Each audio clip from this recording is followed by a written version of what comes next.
Hey everybody, Blaze here, and oh my god did Nintendo post a lot of new footage about Tears of the Kingdom in the last few days. Not only have we been getting things like TV spots from Nintendo themselves, but they also apparently held a massive event where they invited a bunch of people to come play the game themselves, and people have been posting footage about that all over the internet, just like back in the day when they first showed off Breath of the Wild at E3, and people got to get hands-on gameplay and record off-screen footage and everything.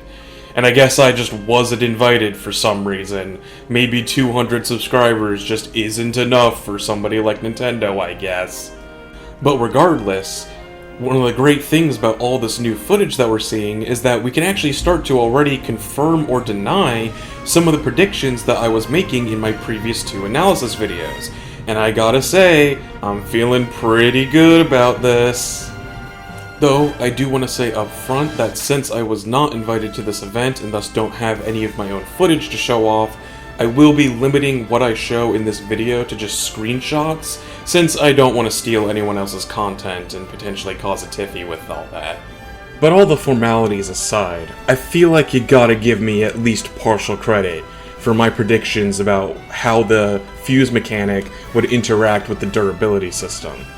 To quickly go over what I said in my previous videos, essentially my prediction boiled down to the idea that the secondary item that you fuse to your weapon would break first, which would let you refuse the main weapon that you're holding to something else, thus effectively letting you maintain and repair the durability forever if you wanted to.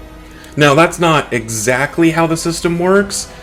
but like I said, I feel like I'm really close on this one. Instead, a fused weapon does all break at once if it runs out of durability, but you can be proactive about it. There is an option that lets you break off the secondary item, which does destroy it, so you can't recover the item that you break off, but it does open back up that primary item that you're holding to be refused with something else, which does seemingly repair its durability. Obviously, there's only been so much testing that people have done in this event, but the fact that a weapon was able to go from about to break to seemingly being able to be used just fine again, I have a feeling that this does actually effectively repair the durability. So, yeah, you can't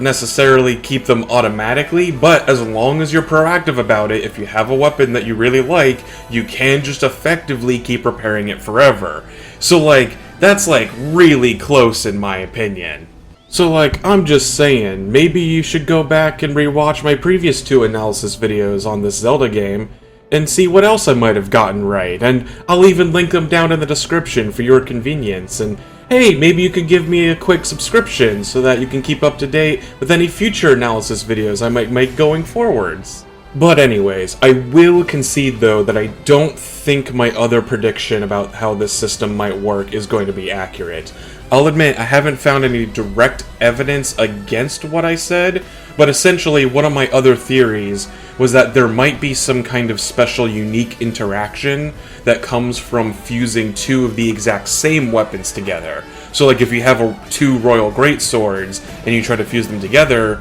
they might do something else like repair the weapon or upgrade it in some way, rather than just sticking a Royal Greatsword at the end of another Royal Greatsword.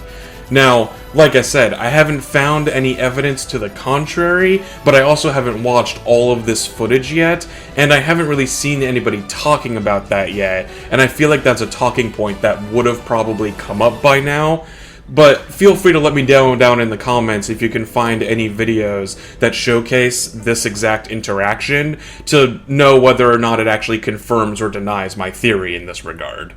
Moving on from weapon durability though, I feel like my predictions on how the Ascend ability will be used for level design are also fairly spot on. Essentially what I was saying is that the Ascend ability could be potentially very versatile on the main overworld, but that's the world that we've already explored, so it kinda makes sense. But in the Sky Islands and the underground areas, it could be used in a much more limited capacity, which would allow the designers to control how you navigate those areas and create much more curated and linear experiences to kind of go with that whole fusion of open world and linear design that I was talking about in my previous video. And I think that we've seen a good amount of gameplay that pretty much confirms this. While it does seem like the Sky Islands themselves are fairly open in how you're able to approach the kinds of puzzles and whatnot that you can see on the islands themselves, it also seems like the way the Ascend ability is used allows them to create very specific endpoints as well as starting points for how you get from island to island. Because there are shots that we've seen where islands are clearly positioned on top of each other in a very specific way where you can only ascend in one specific spot. So now that means that there's a specific part on the island that you're on that you now have to get to as an endpoint. And then when you use your Ascend ability, that puts you in a very fixed starting point on the next island. So, like I said, it creates this much more direct and linear experience of a clear start and finish line, while still allowing you to have that open world experience of on the island itself solving the various puzzles. And of course, I'm sure that clever enough players will find ways around these limitations using some kind of insane contraption that they throw together. And then on top of that, or rather, should I say, below all that, I'm not apologizing for that, we also got pretty much confirmation of some kind of significant underground presence in this game. A good number of the TV spots that I've seen have shown the coordinate system while Link was in one of those underground areas, and we see that he is actually very significantly underground in those areas. And so just the presence of negative numbers at all on that coordinate system really shows that there's going to be some kind of significant underground presence. And we even, I think, saw some, maybe not some footage, but some people who played the game did attest that they apparently stumbled upon some kind of dungeon entrance or something like that in their gameplay, but they weren't allowed to explore it. And in turn, like I've been saying in my previous videos, I think the Ascend ability can actually allow them to design these dungeons in a much more interesting and linear fashion than they might be able to otherwise. You see, a common trope with Zelda dungeon design, and really dungeon design in general, is often that the dungeon has to in some way loop back on itself, or otherwise return to some kind of central area, so that when the player finishes the dungeon, they don't have to backtrack through the entire dungeon just to get back out of it. But by having this Ascend ability, which I think will let people in these underground areas immediately shoot right back up to the surface at any time, that means that they don't have to design with these loops in mind. And the reason why that might be a good thing is because when you have an open world game like this, that means that the players might be able to find those sort of turnaround points and loops early, and they might be able to exploit those in order to skip basically the entire dungeon by going in through the back entrance. But now, with the Ascend ability providing a one-way ticket out of any underground area, that means that they can design these areas without having to put in these kinds of loops and still allow people to just jump right back out of the dungeon without having to fast travel or backtrack through everything that they just went through. Then, on top of seeing things related to stuff I talked about before, we also saw a lot of new changes that I hadn't even considered that I think only help reinforce the overall point I've been getting at in these videos, which is that Tears of the Kingdom is directly addressing a lot of the complaints and issues that people had with Breath of the Wild. Now, a lot of these things I'm about to list off are fairly minor quality of life changes, but they were still things people complained about that I think will be heavily appreciated that they decided to update and improve upon in this game. Right off the bat, just in general, the inventory menu seems to be a lot better laid out in Tears of the Kingdom than in Breath of the Wild. In Breath of the Wild, you have to constantly scroll all the way over from one side to the other. It was just kind of annoying sometimes to get to the actual item you want to get to. Whereas now, there's actually proper tabs implemented in the menu screen so that you can much more quickly navigate to the things that you want to use. And then on top of that, your items scroll vertically instead of horizontally, which I just feel makes a lot more logical sense as a menu layout. Then, on top of that, there was always this minor annoyance in Breath of the Wild, where if you tried to pick up an item but your inventory for that item type was full, you'd have to go through this whole rigmarole where you'd have to first drop the item you tried to pick up, then you'd have to open up your inventory yourself, navigate to the type of item that you want to pick up, figure out which item you want to drop that item, then go back over to the first item, and then finally pick it back up again so that you can actually get the item that you want. Whereas now, it seems like if you pick up an item and your inventory is full, it just immediately goes straight to that inventory so that you can quickly swap out that item without having to go through that whole big hassle again. And then there's other cool things, like for example, they now actually have recipe cards that you get whenever you cook something new. So now, instead of having to actually try and remember what ingredients make what recipe, you can actually just look up what recipes you already know so that you can just see what ingredients you need in order to make a thing that you like and know its exact effects. I always never felt like this was a huge issue in Breath of the Wild, because usually the items and their item descriptions were fairly obvious as to what something did, like, oh no, I wonder if a hearty truffle will give me hearts, or if this green mushroom will give me stamina. Like, I thought it was fairly intuitive, but it's nice to be able to actually have the recipe card with the actual effects that you get from the recipe, so that you can know exactly that, like, oh, if I make this exact dish, I will get 5 hearts of healing and 5 bonus hearts, or whatever. And I'm sure that there are plenty of other small, minor quality of life changes like that, but like I said, the overall point is that this only further drives home the fact that they are listening to what people were saying about Breath of the Wild, even when it comes to the little small stuff like this, and they are trying to address as much as they can in order to fix this game and really make it the best game that it can be.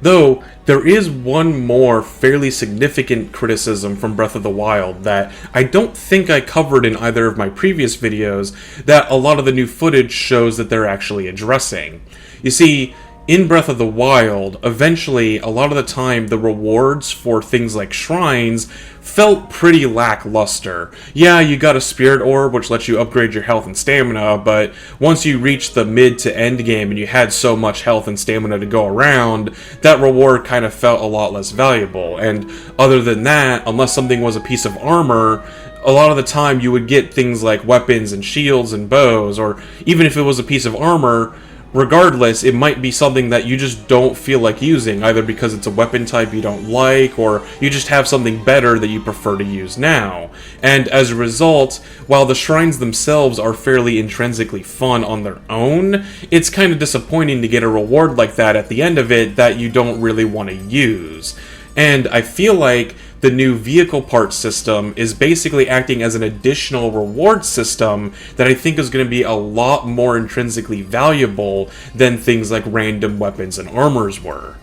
Basically, the way this system works is that you can collect various Zonai cores from presumably defeating constructs or maybe solving puzzles and whatnot, and then turn them into these little gacha machines, which then dispense vehicle parts for you that you can actually pick up and carry around in your inventory, as opposed to, say, the random parts that you can find in the overworld that I don't think you can actually keep and bring along with you.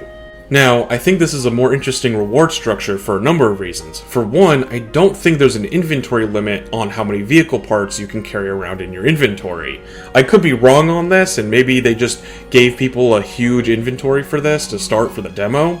but it seemed like people were able to carry a lot of these vehicle parts in their inventory and could even stack a bunch of them on top of each other so that they could carry a ton of them. And then on top of that, they also are effectively consumable. Like, once you place one of these parts in the overworld, I don't think you can pick it back up again. So, once you place it down, unless you bring that vehicle with you everywhere you go, and I'm sure people will do that, that vehicle will basically, like, those parts are consumed, and there's even parts that seem to destroy themselves after a certain amount of use, although I don't think every part does that. But then on top of that, there's functionally seemingly no limit on just how many of these contraption parts you can put onto a single contraption. So even if you're getting duplicate parts that you already have access to, that still feels like a valuable reward, especially compared to, say, getting a sword that you already have a copy of that you might as well just leave on the ground because it's just going to take up inventory space. By having these kinds of parts that you can put as many as you want on a contraption, sure, maybe you already have a balloon to make a flying contraption, but if you have a second balloon, you can probably make a flying contraption that can fly faster and higher. So it actually increases the power of your contraptions to get duplicate rewards, which means that no matter how many of a given item that you already have, getting more of it will always be a good thing. But yeah, I'm sure that I could continue to tear apart and analyze every single frame of the hours and hours of footage that people have put out about Tears of the Kingdom now, but we're also getting to the point where the game is actually fairly close to release, and I don't want to risk necessarily spoiling the entire experience for myself, even if there's only so much that they were able to show off in these little gameplay demos. So I think that this is going to be the last preview gameplay analysis that I make on Tears of the Kingdom. But have no fear, because I'm sure that I will continue to make more videos on this game and other games like this in the future. And if you want to stick around and see what those videos might be, then I highly recommend you subscribe and ring that bell so that you can get notified of when I make more videos like this one in the future. If you like this video, feel free to give me a like, and by all means, always love to continue the conversation down in the comments. But until next time, see you guys later.